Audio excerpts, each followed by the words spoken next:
Pada video-video sebelumnya telah disajikan beberapa tulisan yang menjadi sumber cerita ramalan tentang tokoh Satria Piningit ini.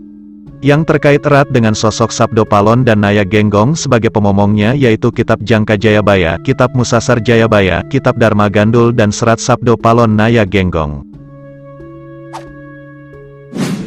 Biasanya karya sastra para pujangga spiritualis itu ditulis dengan olah batin khusus, sehingga dalam membaca dan mempelajarinya kita juga harus paham dan mengerti kauruh kejawen. Harus dibaca dengan rasa, karena tidak semuanya dapat dengan sederhana dimengerti dengan nalar dan logika sempit, dan pasti tidak akan sama ceritanya dengan karya sastra pujangga spiritualis lain, walaupun menceritakan sesuatu yang sama. Sehingga dari banyak tulisan tentang sesuatu yang sama, satu tulisan dengan tulisan lainnya tidak akan bisa diperbandingkan untuk tujuan menilai mana yang paling benar, apalagi untuk tujuan diuji kebenarannya dengan membandingkannya dengan jalannya sejarah.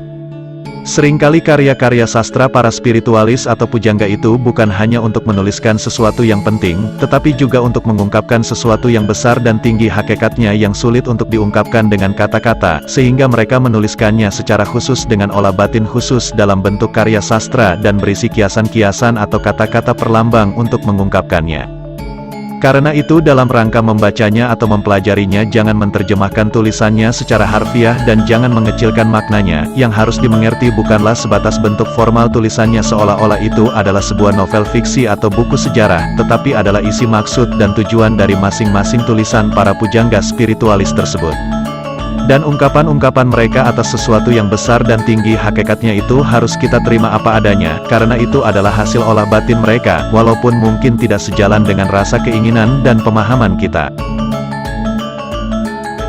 Dari sejumlah tulisan ramalan tentang tokoh Sabdo Palon dan tokoh Satria Piningit dalam video-video sebelumnya, berikut ini kita pelajari rangkuman intisarinya sebagai berikut. Namun sebelum kita lanjut ke pembahasan berikutnya, mari luangkan waktu beberapa detik untuk mensupport channel ini, dengan cara klik tombol subscribe dan aktifkan notifikasi loncengnya.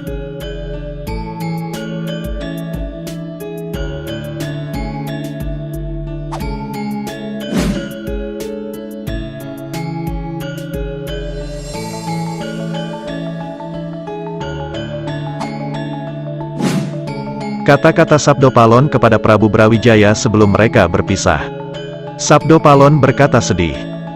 Hamba ini rajanya Danyang yang menjaga tanah Jawa, siapa yang bertahta menjadi asuhan hamba, mulai dari leluhur Paduka dulu Sang Wiku Manumanasa, Sakutrem dan Bambang Sakri, turun-temurun sampai hari ini hamba masih mengasuh raja-raja Jawa. Hamba kalau tidur sampai 200 tahun, selama hamba tidur pasti ada peperangan, saudara melawan saudara, manusia yang jahat membunuhi manusia lainnya, membunuhi sesama bangsanya sendiri. Sampai sekarang umur hamba sudah 2000 lebih 3 tahun dalam mengasuh raja-raja Jawa, tidak ada yang berubah agamanya, tetap memegang teguh agama Buddha sejak awal. Baru Paduka yang berkehendak meninggalkan ajaran leluhur Jawa. Jawa artinya tahu atau mengerti, mau menerima berarti Jawan, hanya nurut ikut-ikutan akan membuat sengsara muksa Paduka kelak, kata Sang Wikutama yang kemudian disambut halilintar bersahutan. Paduka sudah terlanjur terperosok, sudah jadi Jawan Arab-Araban, hanya nurut ikut-ikutan, tidak ada gunanya saya asuh, saya malu kepada bumi dan langit, malu memomong orang tolol, saya mau mencari momongan yang bermata satu, yang mengerti dan tahu tujuannya beragama, tidak mau saya memomong Paduka. Jika hamba mau mengeluarkan kesaktian, airnya hamba kentuti sekali saja sudah jadi wangi. Kalau Paduka tidak percaya yang disebut dalam ajaran Jawa nama Manikmaya itu saya, yang membuat kawah air panas di atas gunung tinggi itu semua saya, adikku Batara Guru hanya mengiyakan saja. Dulu pada waktu tanah Jawa gonjang-ganjing, karena besarnya api di bawah tanah, gunung-gunung hamba kentuti puncaknya kemudian ambrol berlubang, apinya kemudian keluar, maka tanah Jawa kemudian tidak lagi goyang, maka gunung-gunung pada puncaknya keluar apinya serta ada kawahnya, isinya air panas dan air tawar, itu semua hamba yang membuat, semuanya atas kehendak Lata Wal Hujwa yang membuat bumi dan langit. Sabda Palon berkata bahwa dirinya akan memisahkan diri dengan beliau. Ketika ditanya perginya akan kemana, ia menjawab tidak pergi, tetapi tidak tinggal di situ, hanya menyatakan namanya Semar yang artinya meliputi sekalian wujud tidak tampak secara mata. Sang Prabu diminta memahami. Kalau besok ada orang Jawa bernama Tua, nama dari suatu negeri yang dituakan, berpegang pada kauruh itulah yang akan diasuh oleh Sabdo Palon. Orang Jawa yang cuma ngaku-ngaku Jawa, yang sudah hilang kauruhnya akan diajar supaya bisa melihat benar salahnya. Di dalam serat Dharma Gandul, Sabdo Palon menegaskan bahwa dirinya lah yang bernama Semar. Orang Jawa yang mengerti budaya Jawa pastilah memahami siapa Semar. Secara ringkas dapat dijelaskan bahwa Semar dipercaya merupakan utusan gaib Gusti Kang Murbeng Dumadi, Tuhan yang Maha Kuasa untuk melaksanakan tugas agar manusia selalu menyembah dan bertakwa kepada Tuhan, selalu bersyukur dan eling serta berjalan pada jalan kebaikan. Sebelum manusia mengenal agama, keberadaan Semar telah ada di muka bumi. Beliau mendapat tugas khusus dari Gusti Kang Murbeng Dumadi untuk menjaga dan memelihara moralitas dan budi pekerti manusia pada umumnya. Semar telah dikenal sebagai pemomong sejati yang selalu mengingatkan bila mana yang dimongnya salah jalan, salah berpikir, atau salah dalam perbuatan, apalagi bila melanggar ketentuan-ketentuan Tuhan menjadi pemomong.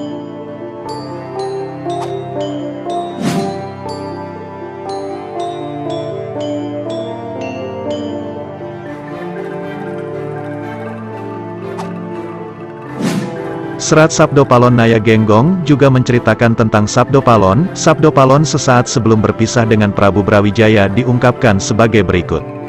Sabda Palon menjawab kasar. Hamba tidak mau masuk Islam, sebab hamba ini sebenarnya adalah rajanya Danyang Tanah Jawa yang memomong anak cucu. Orang-orang yang menjadi raja Tanah Jawa sudah digariskan, sekarang hamba harus berpisah.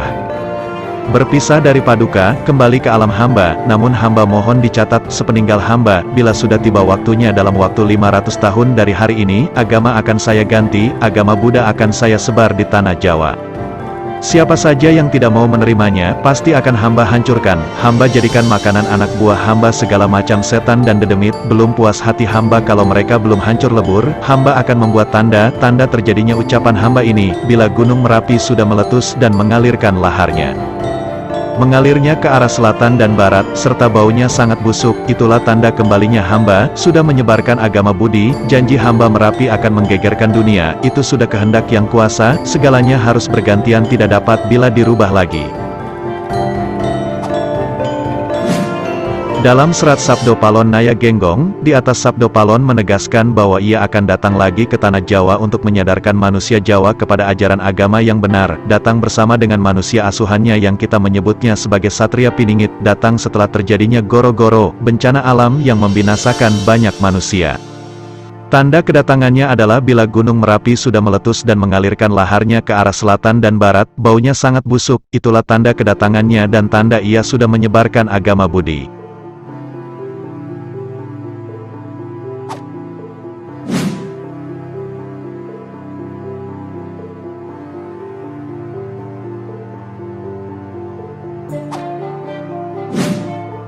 Berikut ini adalah sebagian dari bait-bait ramalan Jangka Jayabaya yang menunjukkan ciri-ciri, watak, sifat dan karakter tokoh manusia Satria Piningit tersebut.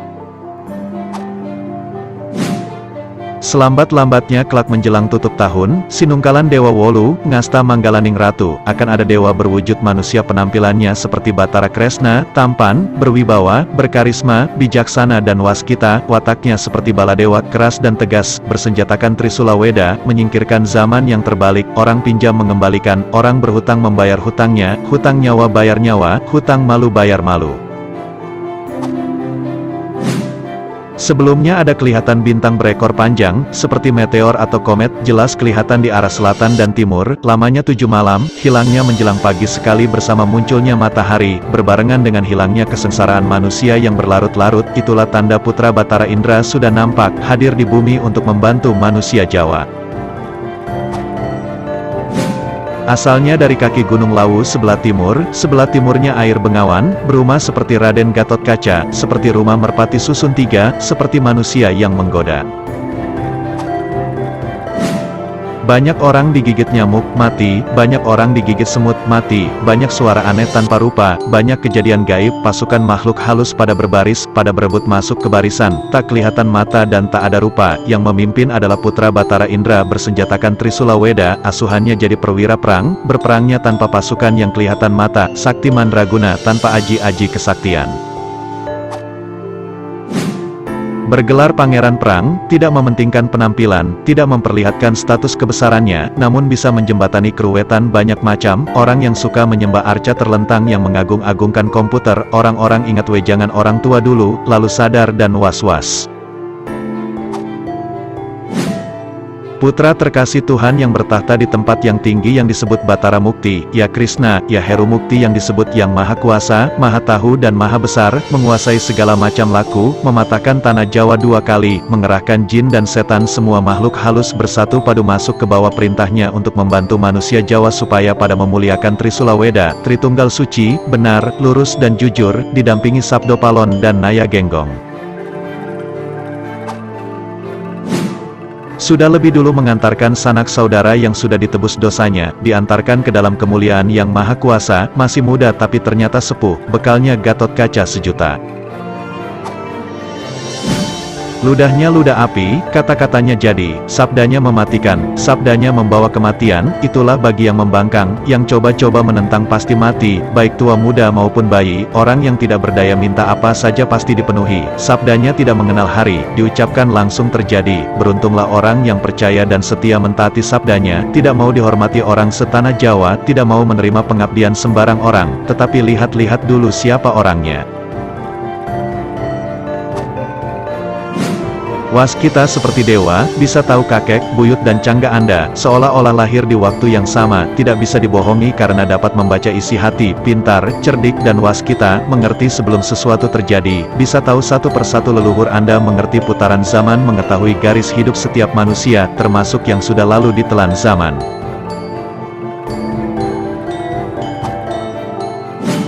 Oleh sebab itu carilah ksatria itu, sudah tidak berbapa juga tidak berbibi, sudah lulus Weda Jawa dan berbudi luhur serta ketuhanan, hanya dengan mengandalkan Trisula Weda, tajam trisulanya membawa maut, atau utang nyawa yang tengah pantang berbuat merugikan orang lain, yang di kiri dan kanan menolak pencurian dan kejahatan, ia sendiri tidak akan membiarkan terjadi di hadapannya perbuatan merugikan orang lain, dan para pendamping di kiri kanannya tidak akan membiarkan pencurian, kecurangan dan segala macam perbuatan jahat.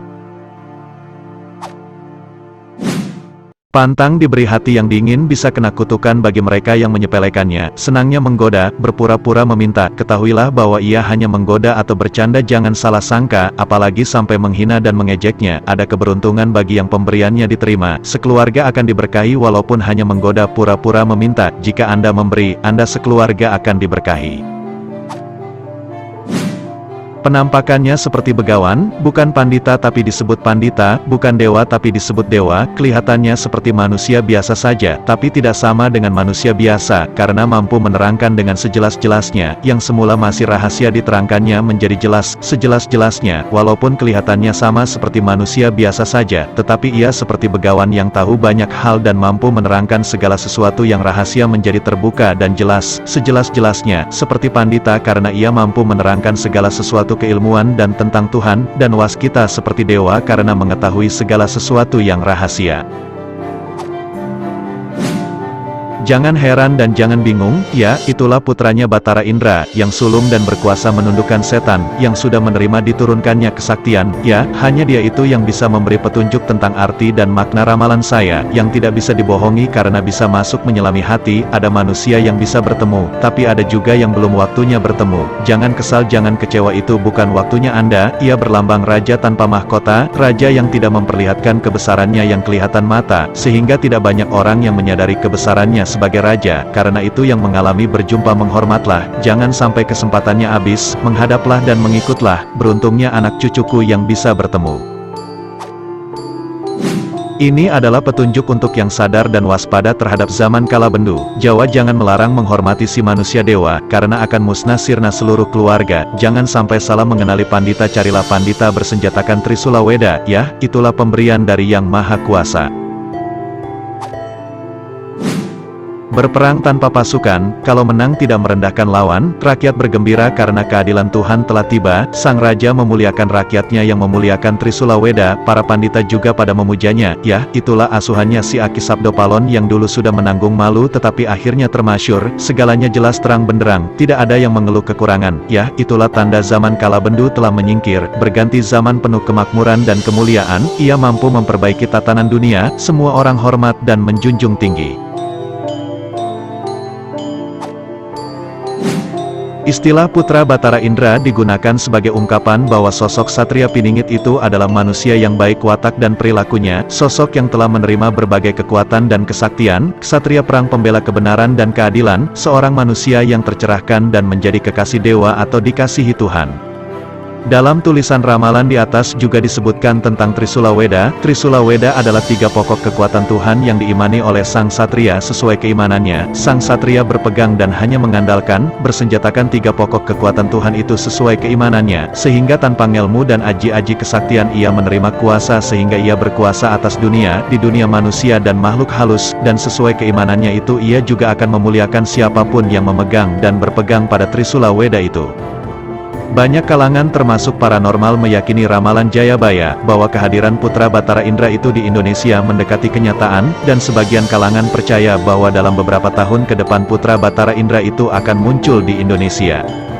Sang Satria Piningit yang akan menjadi Sang Ratu Adil, bersama Sabdo Palon dan Naya Genggong pemomongnya, jika kelak ramalan Jayabaya itu terbukti kebenarannya, akan membawa kegemilangan pada kehidupan rakyat di Nusantara, menjadi terang benderang, adil makmur, aman dan tenteram. Pada masa itu rakyat tidak merasakan lagi kesusahan hidup, segala kebutuhan serba cukup, tak ada kekurangan sandang pangan dan papan. Itu menjadi tanda bahwa zaman kalabendu telah menyingkir, yaitu zaman kesengsaraan dan penderitaan, berganti menjadi zaman kejayaan dan kemakmuran.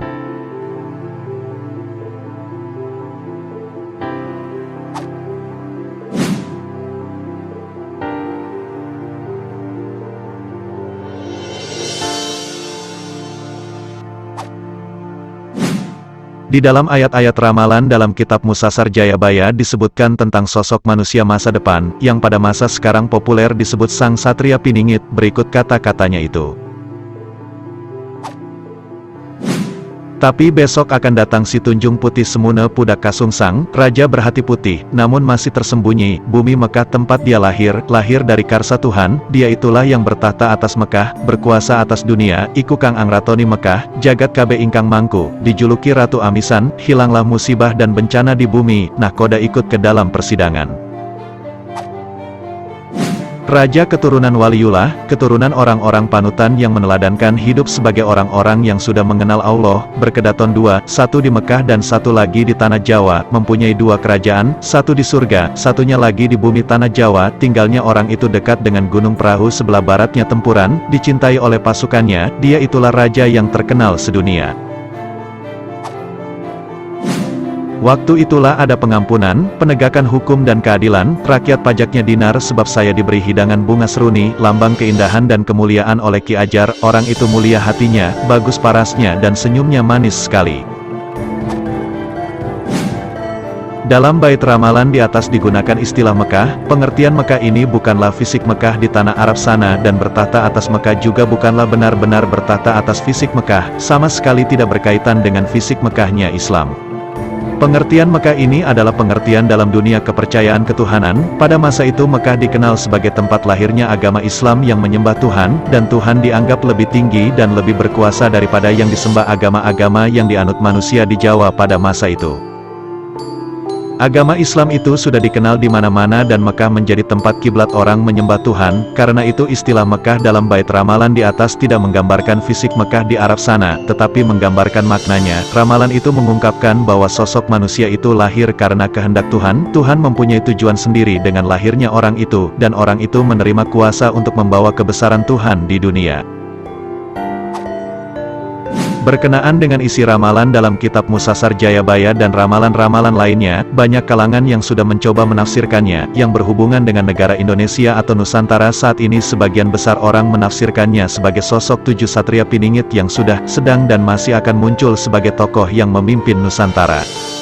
Yaitu yang disebut dengan lambang-lambang, Satria Kinunjara Murwa Kuncara, Satria Mukti Wibawa Kesandung Kesampar, Satria Jinumput Sumela Atur, Satria Lelana Tapang Rame, Satria Piningit Hamong Tuwuh, Satria Boyong Pambukaning Gapura, dan Satria Pinandita Sinisihan Wahyu. Mengenai ramalan tentang 7 sosok Satria Piningit di atas, sudah saya buatkan sebelumnya. Yang belum menyimak silahkan tonton videonya.